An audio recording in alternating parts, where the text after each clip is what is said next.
A reading from the Holy Gospel according to Matthew, chapter 10, verses 34 to chapter 11, verse 1. The passage is taken from the Message version of the Bible.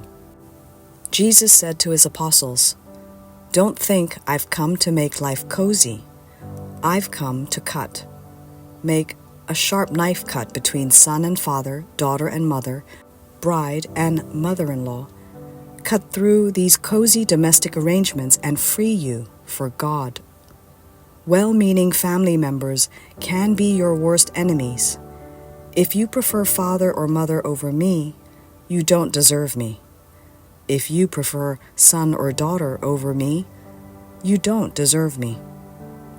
If you don't go all the way with me through thick and thin, you don't deserve me. If your first concern is to look after yourself, you'll never find yourself. But if you forget about yourself and look to me, you'll find both yourself and me. We are intimately linked in this harvest work. Anyone who accepts what you do accepts me, the one who sent you. Anyone who accepts what I do accepts my Father who sent me. Accepting a messenger of God is as good as being God's messenger. Accepting someone's help is as good as giving someone help. This is a large work I've called you into, but don't be overwhelmed by it. It's best to start small. Give a cool cup of water to someone who is thirsty, for instance. The smallest act of giving or receiving makes you a true apprentice. You won't lose out on a thing. When Jesus finished placing this charge before his 12 disciples, he went on to teach and preach in their villages. The Gospel of the Lord. Good morning, I am Father Joseph Matthew and this is Coffee with God. Today on the 14th of July, we reflect on the Holy Gospel according to St. Matthew, chapter 10, verses 34 to chapter 11, verse 1. Living the Gospel without measures. The Gospel of Matthew invites us to follow Jesus not halfway but with our whole heart, even when it costs something.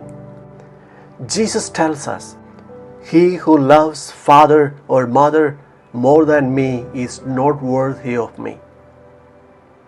Now, Jesus is not saying we should love our families less. No. He is asking us to love Him first, so that our love for others may be true, purified, and fruitful. When we put family interests before truth and justice, as happens even in politics and in the church, love becomes distorted. But when love for Jesus comes first, then family, community, and even society itself are renewed. Then Jesus adds, "Whoever does not take up his cross and follow me is not worthy of me." There is no love without sacrifice.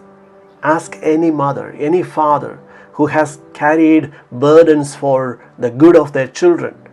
The cross is not something to fear when we carry it with Jesus. He is close to us in every trial. And here is the beautiful paradox.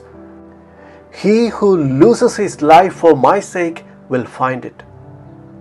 If we see this in the quiet sacrifices people are making every day, nurses, priests, volunteers, neighbours, giving one's life out of love, this is where joy is born.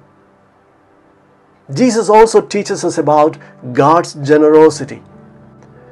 Even a cup of cold water given in love will not go unrewarded. I recall the story of a child who gave his savings to a priest for the poor. A little act, but great in God's eyes. That is the kingdom of God, made of small, hidden gestures of love. Let us ask Mary, who followed Jesus all the way to the cross, to help us live with this courageous and generous love. It is the way of the gospel. and it is the way of joy.